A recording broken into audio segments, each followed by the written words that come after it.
YouTube? Tiffy Stacy here, back with another video. And this video is actually going to be about my recent experience with the Aphogee 2-step protein treatment.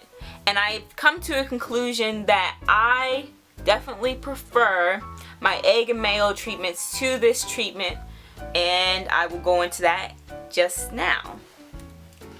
Now, I know there's been some debate over the whole egg protein treatments, or I should say egg and mayo protein treatments, and also the Aphogee.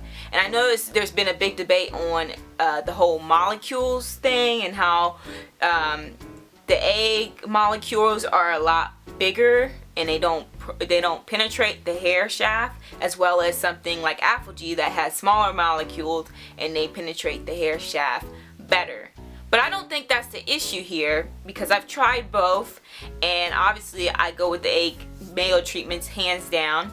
I actually used the Aphogee when I was relaxed and I loved it, and it worked for me. It strengthened my hair and it also prevented breakage. But now, being natural, my hair it doesn't have the same effect on it. So I will go, well, the thing is, I think the reason why the egg and mayo protein treatments work better is because, not because of the protein molecules, or well, yeah, not because of the protein molecules, but because of the fatty acids in the actual egg yolk and also in the mayo.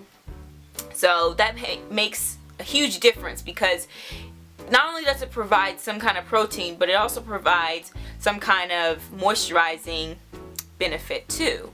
So that's something to take into consideration whenever you are looking for products that will help strengthen and moisturize your hair all at the same time, especially with natural hair. I'm not sure about relaxed hair, but I know with natural hair, it's like moisturizing and doing some kind of protein treatment is really important, and you have to maintain that balance. So I actually have a list here of things that I kind of came up with, and how I compared the egg and Aphogee to each other. And the first one was moisturizing properties. It has moisturizing properties, and that's the soybean and the mayo, which is the very first ingredient. That's a fat, and you know, it helps to moisturize your hair. And of course, the eggs. The egg yolk has vitamin A, vitamin D, vitamin E, vitamin B. Now, some of you know that I use vitamin B also with my biotin, and I use it also with my vitamin B complex. I ingest those, and you know, vitamin B is in a lot of your foods, so you're not missing out totally. But I just thought I would throw that out there. So that's present in that type of treatment. But with the Aphogee, I kind of felt like the Aphogee doesn't really provide any kind of nutrients. It just kind of coats the hair. And the very first ingredient is the hydrogenized collagen. And the hydrogenized collagen, and I found this information on cosmeticsinfo.org, and it says that it enhances the appearance and feel of the hair, increases hair body suppleness or sheen, improves texture of the hair that has been damaged, and increases strength and elongation. So yeah, it basically it's in a way gives you the illusion that the hair is healthy, but it really kind of doesn't provide it with any nutrients. So that's why I would choose the egg mayo protein treatment over the Aphogee. Now, I already went through one thing about the Aphogee. When I did my hair, it was fine for a good week, but after that it was really dry. And I know you're supposed to do the protein treatment, the Aphogee, every 6 to 8 weeks, but I don't know, to me it felt like it didn't really last. Or maybe it was that coating that I was feeling on my hair, and it was causing my hair to feel dry. But one thing I also will say is that with the egg and mayo treatments, I kind of feel like you don't have to use conditioner, but you still should. But with the Aphogee, you have to use conditioner. It's a must. Your hair will not recover from it unless you balance it out with a moisturizing a deep conditioning treatment.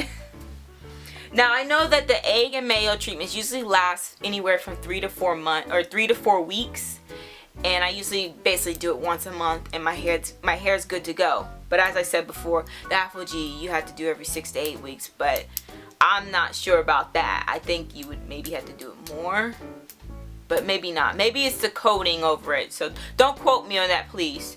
So, but anyway, of course the egg and mayo treatments are cheaper, and the Aphogee is pretty expensive. But you know, if your hair is gonna benefit from it, then you know you gotta spend the money. But for me, that didn't work for me. Now let's see. What I will say with both the Aphogee and the egg and mayo treatments, they both stop the breakage, or slow the breakage I should say, and that's definitely a good thing. That's what makes them similar, so that's a good thing. But anyway, one thing I will say about the egg and mayo treatment is that you can do it on dry hair. With the Aphogee, you actually have to shampoo your hair first and then do the treatment, and then follow up with a deep conditioner. So, and what's great about doing egg and mayo treatments is that you don't have to just use eggs and mayo. You can add all your own stuff, and I mean, I'm sure you can make your own concoction with this stuff, but I don't know, I kind of just prefer the more natural products to that. So that was my conclusion. So feel free to add your little 2 cents to it, because I want to feel like I'm not the only one who sees this with my own hair. You know, I did the egg and mayo treatment last night, and my hair feels so much better, and it was just screaming for some eggs and mayo. So, but anyway, as usual, hit me up on tiffystacy.com. Hit me up on Twitter at tiffystacy, and also comment and subscribe. And please, please, please sign up for my newsletter, which is going to be at the bottom of the description box, or the link's going to be in the description box, I should say. And you can sign up for that and get a weekly newsletter from me on Sunday nights. I've been sending it out every week, so you guys can stay up to par on what I'm doing. And also, I just did 2 posts.